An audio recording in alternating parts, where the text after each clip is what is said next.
Hey, welcome back. Trying something a little bit different today. Shooting this exclusively with my iPhone rather than my Canon. A friend of mine suggested it. Apparently that new movie 28 Years Later was shot only on iPhone. So why not? Let's check it out. Anyway, I've been getting a lot of questions about what's next for the 911. Now, in terms of mods, yeah, I've got some ideas. Just actually did a layout for a new video idea for parts I'm going to start making. Maybe some of you will be interested in buying them. We'll find out.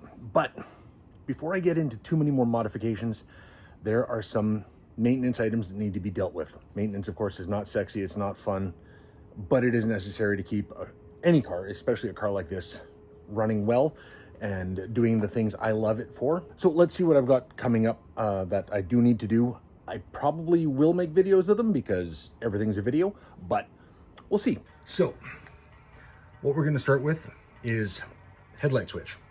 Now, headlight switch, it's working fine itself, except something is, I don't know, loose or has eroded in there, whatever the case may be, because when you turn the car on, the tail lights and the side marker lights along with the headlights are supposed to come on.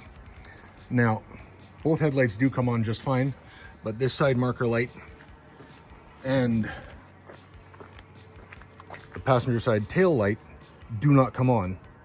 Although the left side rather, driver's side, that all comes on just fine. If I turn the headlight switch on, the lights come on.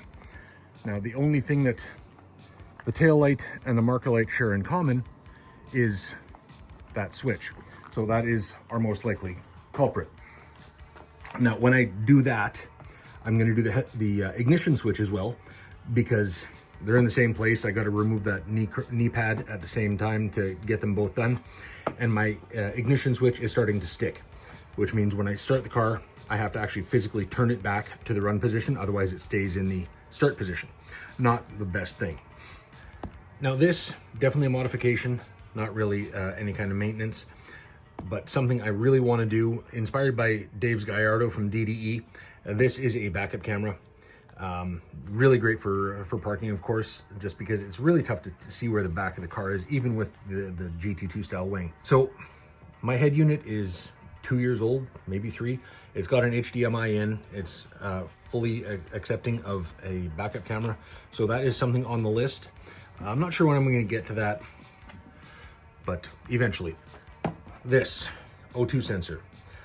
I have had a check engine light on for about 2 years now, and I know exactly what it is. It is the heat circuit in one of the O2 sensors. I can't remember which one off the top of my head, but my scanner has told me which it is.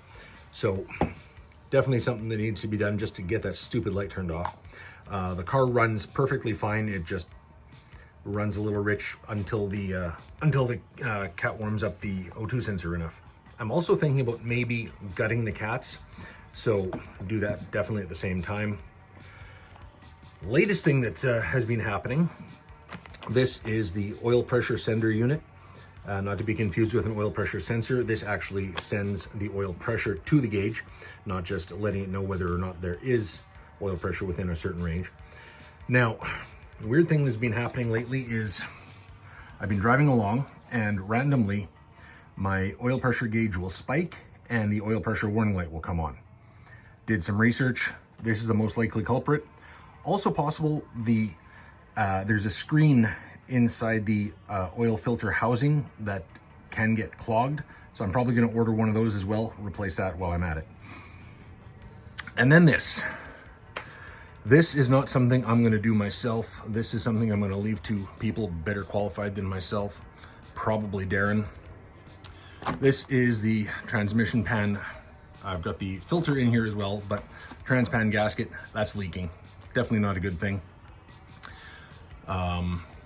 So gonna get that done sooner rather than later and get that all cleaned up. There's a couple other minor leaks that are going on that I haven't fully looked into yet, but that'll be coming in the not so distant future as well. And then last but not least, this thing here.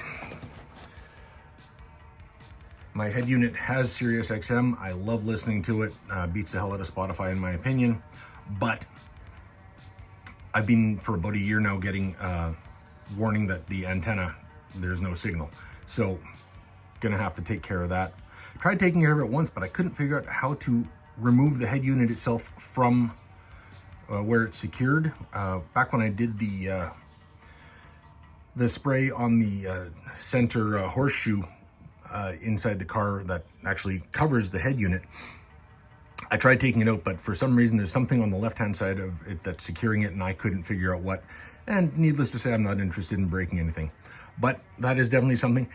Sirius XM is the most incredible thing when you're doing road trips, and you know I've done some crazy ones like through the mountains and just long distance down to LA and stuff like that. So when you've got no radio signal and no internet signal, that is your best friend right there. So yeah, that's probably all the stuff that's going to happen before any more mods. Obviously, I plan on keeping this car for a good long time. I want to drive it as long and as far as I possibly can. And I mean, I love it. Still want to do the seats. I'm sure you saw the video where I tried that and it just did not work. But I definitely still want to get the different seats in there, something that'll get me lower and with better lateral support.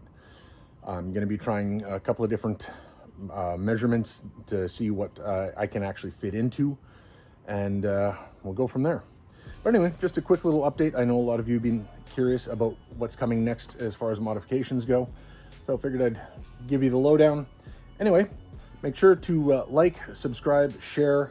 We'd love to have you along for this journey, and we'll catch you next video.